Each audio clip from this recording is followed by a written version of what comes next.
It's a summer tradition here in the Wabash Valley. Terre Haute Strawberry Festival coming up later this week. Yeah, initially organizers canceled the annual event, but a local group stepped in to help, and now the festival is back on.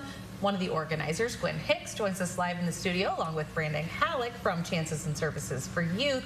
Good morning, you guys. Thanks so much for being here. Thanks for having us. Yeah. All right, tell us all about this year's Strawberry Festival. Well, this year we're back with the unofficial kickoff to summer. You know, it starts summer for everyone, and we are just thrilled to partner with Chances for Youth and make it happen. You know, it's such a tradition in the community. We are thrilled to be back. Yes. Now, many hearts were broken recently when we said, you know, we can't have the festival this year. Yeah. What happened, and then what turned it around to make it so that we can have the festival this year? Well, it was a lot of meetings and agonizing and, you know, sleepless nights to cancel it. There were just so many things that didn't fall into place once B&B Foods closed.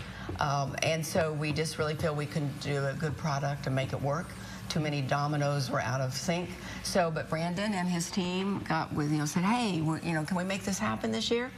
Let's make it happen, and sure enough, he did. He brought to the table lots of things for us, and everything's fallen in place, and we're back. Yay! Why was it so important for you guys to do this, Brandon? Well, I think for a community, we always look forward to something like the Strawberry Festival, and I think that's something that we just really need, especially, you know, right now, at the start of the summer, and, you know, it's just one of those things where I think that you guys have been doing it for 37 years. 37 years. 37 years. I couldn't imagine not having it, and I think it's just so important for the community. Well, and you see the advantages of what community partnerships mean. You've seen it over time, right? Absolutely. So this becomes another partnership where everybody wins. It is. It truly is. You know, and talk about organization. I mean, you know, it's one of those things. If you've ever put on an event, it takes a lot to put an event on. So, and they do a great job with it at the First Congregational Church. And obviously, it takes a lot of moving parts, and other organizations have stepped in to help this year too, right? Can you talk about those partnerships? Well, you know, Brandon has brought his team and just the community, the volunteers we get to do the serving lines. You know, you can have 2 tons of strawberries, but you know, if you don't have anyone to serve it, it doesn't really do you any good.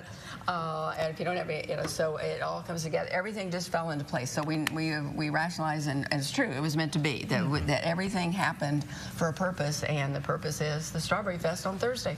All right. So proceeds raised from this Thursday will go now to the church and Chances of Services for Youth, correct? So you can support both organizations that way. Yeah. The amazing things they do, you know, we couldn't have found a better, you know, partner to work with us on this. And so it's just, like I said, it's a win-win all the way around for us, for Chances for Youth, and for the community. Well, we're all like little kids when it comes to strawberries, yes. but a few of the things that you all do with Chances, in case people don't know, just mention a few of the things where the money goes. Absolutely. So, you know, we have before and after school care, summer camps, counseling programs, and a lot of drug and alcohol prevention programming for our kids and families in the community. So it's a great organization as well. Like I said, it's a great partnership, and thankfully, you know, Baszler stepped in to help us.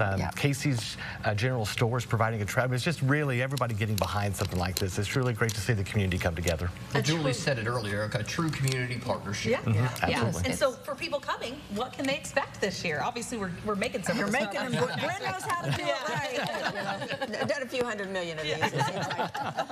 It's the works. We're the classic works. It's a sweet biscuit, strawberries, ice cream, and whipped topping, and it's $10. And one of the things we have going this year is you can use your card. Oh, you can use cards. You don't have to have cash. Yeah, just all cash. Nice. So we're going to have card readers, and everything will be, and we're from 10 to 6, Okay. 6:30 Ohio. Come early. We've got music. We've run that music. We've got a kids tent. There's going to be a couple tours of the church windows.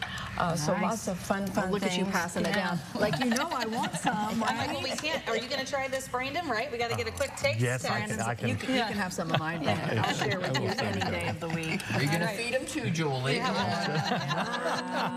we go. Brandon and I have shared. You just dig right in. And the special thing, I think, you know, every Strawberry Festival does it a little different. You guys, cheers. It's a biscuit. Right? It's a biscuit. It's a biscuit. sweet biscuit, and the berries, and whipped topping, and ice cream. It's the, you know, not a trifecta. I don't know what 4 things are, but it's 4 perfect things come together. A quadfecta. That's right. The Strawberry Festival of Terre Haute. It's this Thursday outside of the First Congregational Church in Terre Haute. It runs from 10 a.m. to 6 p.m. More information, you can check out the Facebook page on their event page. And thank you both so much for joining us in the studio, and we'll be back right after this.